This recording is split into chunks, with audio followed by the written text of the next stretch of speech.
नमस्कार, मेरा नाम है तेजपाल नेगी और आप देख रहे हैं एसजे टीवी।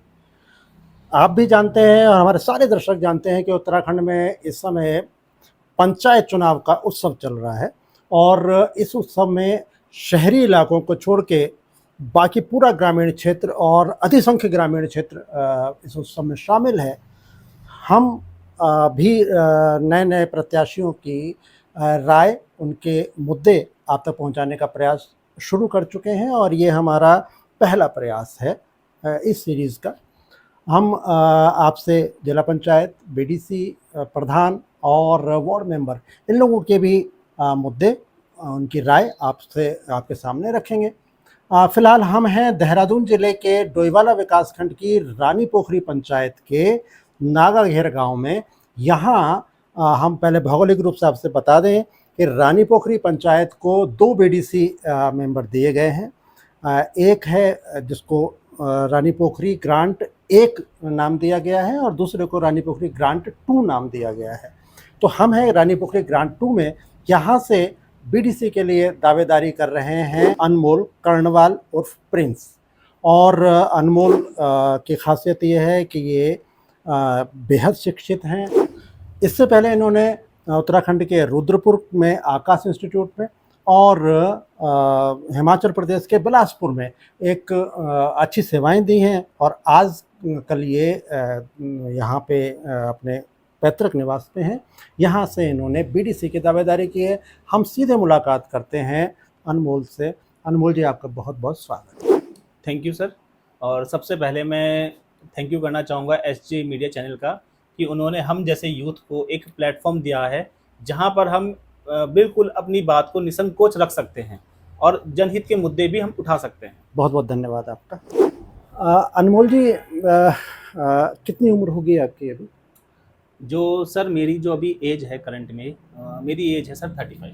35। जी 35 राजनीति के लिए तो बहुत बड़ी एज नहीं है, अनुभव तो बहुत ज़्यादा चाहिए। जी अच्छा, ये जो बीडीसी का चुनाव आप लड़ रहे हो जी रानी पोखरी ग्रांट 2 से, जी इसमें थोड़ा सा ये बताएं हमारे दर्शकों को भी और अपने मतदाताओं को कि कुल इस बीडीसी के इस वाले वार्ड में कुल मतदाता कितने हैं? ओके। जो हमारा बीडीसी सेकंड आता है इसमें जो वार्ड हैं वो हैं वार्ड नंबर 8, 9, 10, 11, 12, 13। 13। तो जो टोटल 6 वार्ड हमारे पास हैं और जो कुल मतदाता जो मैं लिस्ट दिख रहा था ये लगभग है आपके पास 2900 के आसपास हमारे पास मतदाता है। 2900 के जी लगभग। आपने अभी तक जो टच किया है, लगभग पूरा इलाका अपना टच कर लिया है? जी जी मैं लगभग हर परिवार से एक एक बार मिल चुका हूँ और उनको भी मैंने बातचीत की है और जो भी उनकी जो समस्याएं थी मैंने उनको सुना है और मैंने उनसे एक वादा किया है कि जो भी बीडीसी के दायरे में जो भी मेरा काम होगा मैं उसको बिल्कुल उनकी समस्या को सॉल्व करूंगा। अच्छा अनमोल जी, इससे पहले कि हम इस चुनाव पे और इस पर गंभीर चर्चा करें, मुझे ज़रा ये बताएं कि राजनीति, इस वाली राजनीति में क्षेत्र पंचायत जो गांधी जी ने कहा था कि ग्राम स्वराज वाली, इस राजनीति में उतरने का मन आपका कैसे बना? जी तो सबसे पहले मैं अपना एक छोटा सा बैकग्राउंड बताना चाहूँगा जी। कि मेरी जो एजुकेशन क्वालिफिकेशन है कि मेरा पास बीटेक प्लस एमटेक है मेरे पास थर्मल इंजीनियरिंग का। मैं खुद असिस्टेंट प्रोफेसर रहा हूँ अलग अलग प्राइवेट कॉलेजेस में। अच्छा। और जो मेरी लास्ट वर्किंग जॉब है वो मेरी है आकाश इंस्टीट्यूट रुद्रपुर ब्रांच में। ओके। जहाँ पर मैं एज अ जो क्लास 9, 10, 11, 12 मैं इनको जेई और नीट की प्रिपरेशन कराता था। तो अब इसमें उतरने का सर फैसला इसलिए किया गया कि जब मैं क्षेत्र में देखता हूँ तो बहुत सी ऐसी समस्याएं हैं जो अभी तक जिनका कोई भी समाधान नहीं हुआ है और मुझे ऐसा लगता है कि मेरी जो नॉलेज है उसके हिसाब से जो मेरा दायरा है, जो एजुकेटेड लोगों का एक दायरा है, इन समस्याओं को मैं काफ़ी हद तक सॉल्व कर सकते हैं। जी। अच्छा, तो बीडीसी ही क्यों, प्रधान का चुनाव क्यों नहीं? सर बीडीसी चुनने का रीज़न ये रहा है कि पहले मैं चाहता था कि एक छोटे से लेवल से स्टार्ट किया जाए। अच्छा। और बीडीसी मुझे लगा एक सही प्लेटफॉर्म है, एक सही मंच है अपनी बात रखने का और लोगों तक पहुंचने का। अच्छा जी। अच्छा, इससे पहले कहीं किसी राजनीतिक दल से भी आपको जुड़ाव रहा क्या? नहीं सर, मेरा किसी भी राजनीतिक दल से कोई जुड़ाव नहीं। कोई जुड़ाव नहीं। तो आप वो एक गांधी जी की परिकल्पना को जी ग्राम स्वराज वाली जो जी परिकल्पना, उसको ज़मीन पे उतारने का प्रयास करें। जी क्या मुद्दे हैं आपके इस बीडीसी इलाके में? सर, अगर मुद्दों की बात की जाए तो जो मेन मैं अगर आपको मुद्दे बताऊं तो जो मुझे समझ में आया है लोगों से मिलके, कुछ नई कॉलोनियाँ कटी हैं, वहाँ पर सड़कों की बहुत बड़ी दिक्कत है। प्लॉटिंग हुई है, हाँ जी, बिल्कुल। वहाँ पर कीचड़ बहुत ज़्यादा हो रहा है, हुँ। जो मेरी इस बात देखा है मैंने। जी। प्लस स्ट्रीट लाइट्स, हुँ। होता क्या है कि जगह-जगह स्ट्रीट लाइट्स लगी हैं, हुँ। पर वो क्या हो रही हैं, 2 महीने, 3 महीने काम करती हैं, उसके फिर बाद वो वो बंद खराब हो हो जाती जाती है। है। मतलब मेंटेनेंस अगर हम देखें, हुँ। जो भी प्राइवेट कंपनीज़ को देख रही है, उनकी तरफ से रिस्पॉन्स ज़ीरो है लगभग। बिल्कुल। तीसरा सर अगर मैं देखूँ तो एक जो यहाँ पर लोकल जो प्रॉब्लम है, वो है बंदर और आवारा पशुओं की। अच्छा। और एक प्रॉब्लम और जो मुझे समझ में आई है सर, नशे की। हुँ। जो युवाओं में नशा बढ़ता जा रहा है, हाँ, हाँ। तो वो अपने आप में एक सबसे बड़ी प्रॉब्लम है यहाँ लोकल में। हुँ। तो ये कुछ मुद्दे हैं जो कि मुझे लगता है कि इन पे मैं काम कर सकता हूँ हुँ। और बहुत अच्छे ढंग से काम कर सकता हूँ। हुँ। जी। अच्छा, ये थोड़ा-सा आपने ये जो बताया कि ये जो समस्याएँ हैं यहाँ की मेन, जैसे बंदरों की समस्या है, ये निश्चित रूप से क्योंकि खेती-बाड़ी वाला क्षेत्र है हमारा और खेतों को नुकसान पहुँचा रहे हैं, फलों को नुकसान पहुँचा रहे हैं, फसलों को नुकसान पहुँचा रहे हैं बंदर। जंगलात का सहयोग आपको लेना ही पड़ेगा। हमने ये सुना है कि इससे पहले भी यहाँ पे कुछ प्रयास किए गए थे, लेकिन बंदरों की समस्या वास्तव में वो समाप्त हुई नहीं। क्या नया कुछ नया आइडिया भी लेके आएँगे क्या?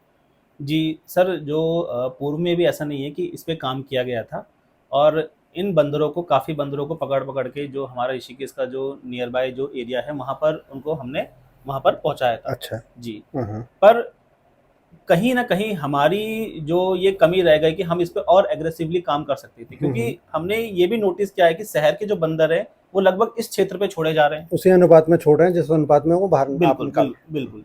बल्कि हो भी ये रहा है कि हमने जो बाघ ये पकड़ते हैं, वो ये यहाँ पर जौलीग्रांट के जंगलों में छोड़ देते हैं हुँ, हुँ। और वो बाघ बरसात में क्या होते हैं कि हमारे नागहेर रानी पोखरी क्षेत्र में दिखते रहते बिल्कुल, हैं। बिल्कुल।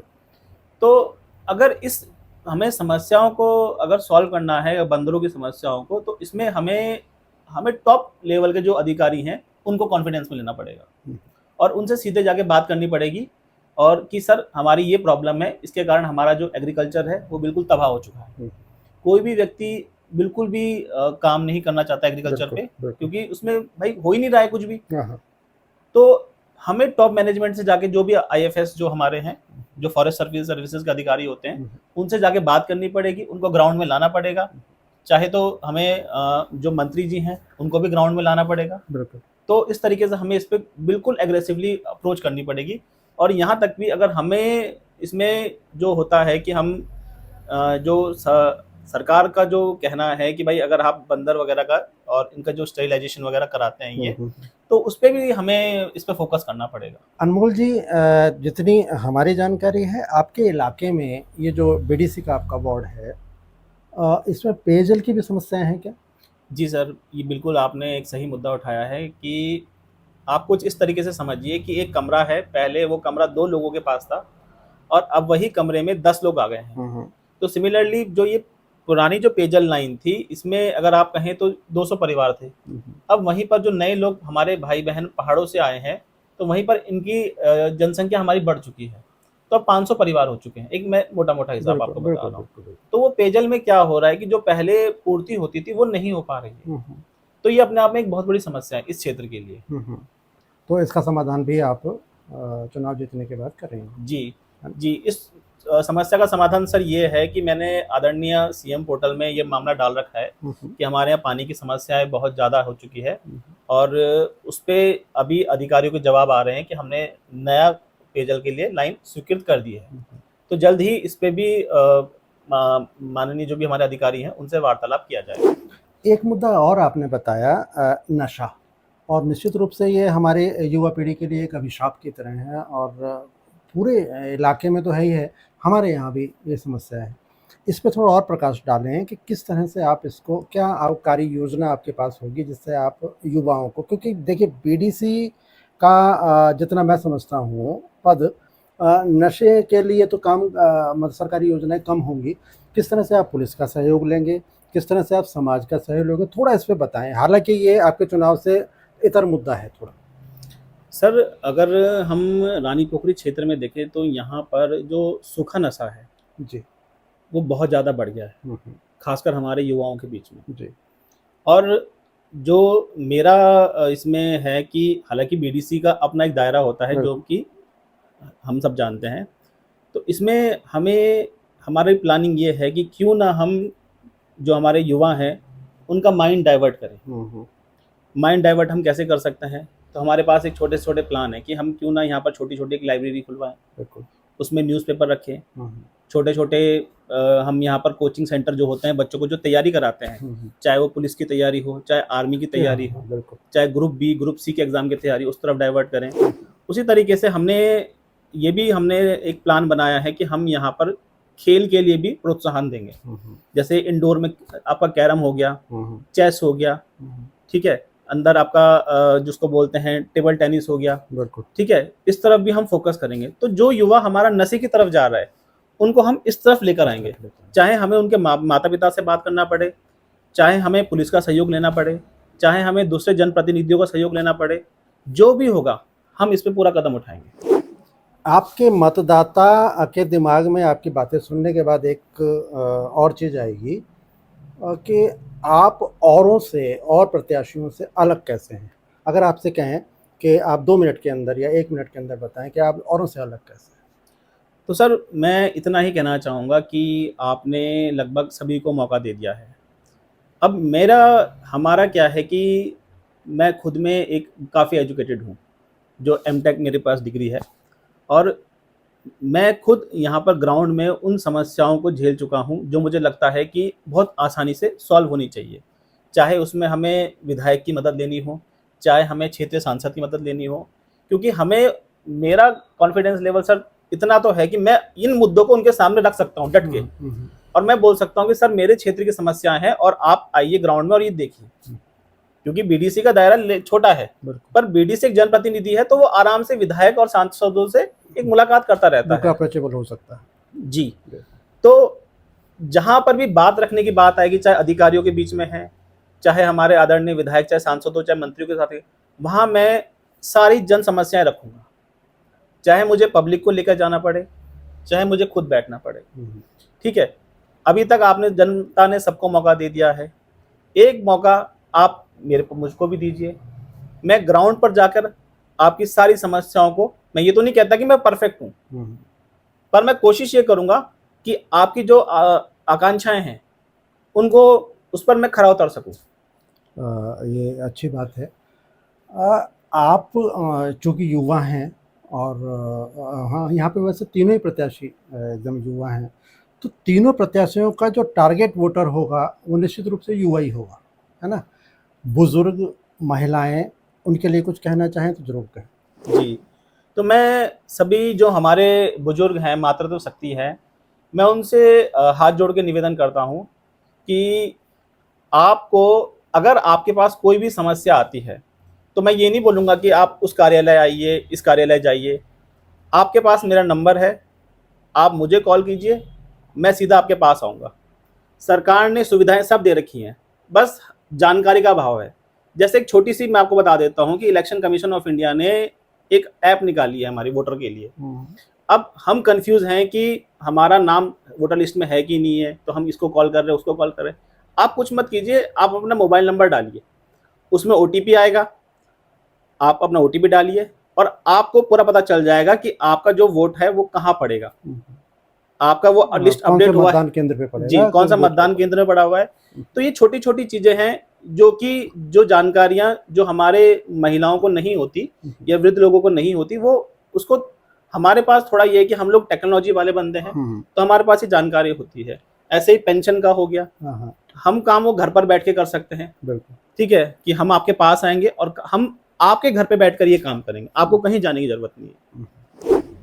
मान लेते हैं, चूँकि अभी ये सारा चुनाव का दौर है और चूँकि इंटरव्यू लंबा ना हो जाए क्योंकि आप व्यस्त हैं, चलते चलते मेरे 2 सवालों का जवाब दीजिए। पहले तो आप अपने जो मतदाता हैं उनको बताइए आपका चुनाव चिन्ह क्या मिला है? जो मेरा चुनाव चिन्ह है उसका नाम है अनार, और अनार आप जानते ही हैं कि अनार का रस सेहत के लिए कितना फ़ायदेमंद होता है, और अनार ही मुझे मिला है, तो मैं सौभाग्यशाली हूँ कि मुझे अनार एक चुनाव चिन्ह मिला है। आप हम ये मानते हैं कि आप चुनाव जीते 1 तारीख को पता लगे आपको कि आप चुनाव जीत गए हैं, सबसे पहला काम क्या करें? सबसे पहला काम जो मेरे श्रेणी में है, तो सर सबसे पहला काम मेरा ये है कि मैं लाइब्रेरी के लिए काम करूँगा। हो सकता है कि लाइब्रेरी का काम कुछ लोगों को अच्छा लगे, कुछ लोगों को बोले कि भाई ये मेरे लिए मेरा काम तो नहीं है, बिल्कुल, बिल्कुल। क्योंकि ये काम युवाओं के लिए है। तो मैं काम करूँगा सबसे पहले युवाओं के लिए। हुँ, हुँ। लाइब्रेरी खुलवाऊँगा, उसमें मैंने ये अपने 4-5 जो न्यूज़पेपर आते हैं, 2 इंग्लिश, 3 हिंदी, उनको रखूँगा। वहाँ पर हमारी बुक्स होंगी, उत्तराखंड की किताबें होंगी, जो पुराने-पुराने जो लोगों हैं, जिससे हमें प्रेरणा मिलती है, उनकी मैं किताबें रखवाऊँगा। बिल्कुल, बिल्कुल, और एक न्यूनतम शुल्क रखा जाएगा ताकि एक मेंटेनेंस बनी रहे। बिल्कुल। सबसे पहला मेरा ये कार्य होगा, जो मेरा फ़ोकस है। बहुत बढ़िया, क्योंकि किताबों से हम लोग दूर होते जा रहे हैं और उससे ज्ञान से भी उतने ही दूर होते जा रहे हैं जितना हम किताबों से दूर हो रहे हैं। ये थे अनमोल कर्णवाल, इनका निकनेम प्रिंस भी है। अभी और प्रत्याशियों से भी हम आपकी मुलाकात कराएँगे और सबको सुनने के बाद आप चुनिए उसे जो आपको सबसे बेहतर लगता है। साथ में एक अपील सभी मतदाताओं से, पूरे उत्तराखंड के मतदाताओं से, कि ये चुनाव है, इसे एक उत्सव के रूप में मनाइए। इसमें आपसी मतभेद वो शायद 28 तारीख को अगर आपके यहाँ चुनाव मतदान हो रहा है तो उसी शाम को ख़त्म कर दीजिए, क्योंकि उसके बाद जो प्रतिनिधि बनेगा वो आपका होगा, वो सबका होगा, चाहे आपने उसे मतदान किया है, चाहे उसे वोट दिया है, चाहे नहीं दिया है। तो ये थी अनमोल कर्णवाल से एक मुलाकात। और दूसरे प्रत्याशियों से, प्रधान पद के प्रत्याशियों से, बीडीसी के, जिला पंचायत के प्रत्याशियों से आपकी सीधे मुलाकात कराएंगे बहुत जल्दी ही। तब तक के लिए नमस्कार।